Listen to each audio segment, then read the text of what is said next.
Hello అండి. ఈరోజు వెల్లుల్లి కారం కర్రీ చేశాను. టేస్ట్ అయితే చాలా బాగుంది. తప్పకుండా ఈ వీడియో చూసిన తర్వాత మీరు కూడా ట్రై చేయండి. ఒక స్పూను సోంపు జీలకర్ర కలిపి వేసుకున్నాను. అలాగే 2 స్పూన్లు ధనియాలు, ఒక 5-6 ఎండుమిర్చి కలిపి పౌడర్లా చేశాను. ఒక గుప్పుడు వెల్లుల్లి పొట్టు తీసి అవి కూడా వేసి పేస్ట్లా చేశాను.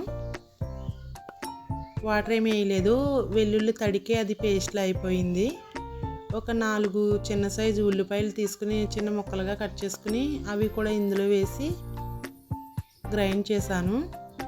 ఉల్లిపాయలు వేసిన తర్వాత అంత మెత్తని పేస్ట్ లాగా ఏమీ అవసరం లేదు, కొద్దిగా బరకగా ఉంటే సరిపోతుంది.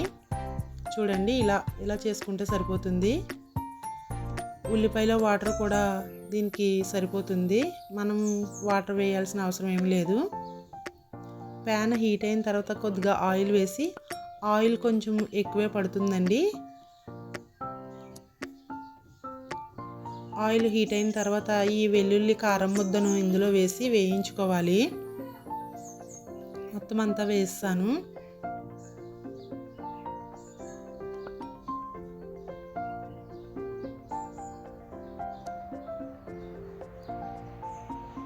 ఈ కారం ముద్దను ఎంత బాగా వేయించుకుంటే టేస్ట్ అంత బాగుంటుంది.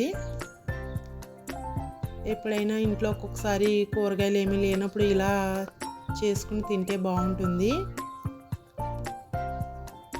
అప్పటికప్పుడు వైట్ రైస్లోకి అయితే మరీ బాగుంటుంది టేస్ట్కి సరిపడా సాల్ట్, కొద్దిగా పసుపు వేసాను.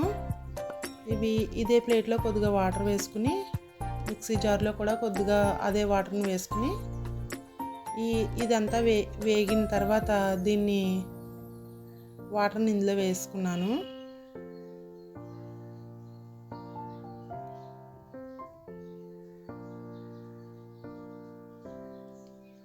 ఆయిల్ తేలేంత వరకు వేయించుకుంటే సరిపోతుంది.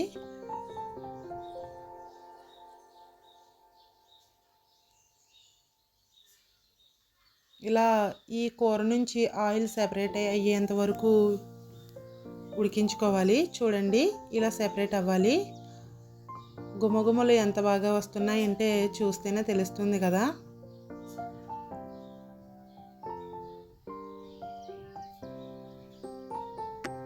ఈ వీడియో చూసిన తర్వాత మీరు కూడా తప్పకుండా ట్రై చేయండి.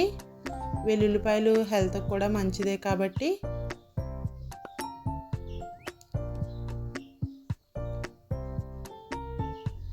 అంతేండి, కర్రీ రెడీ అయిపోయింది.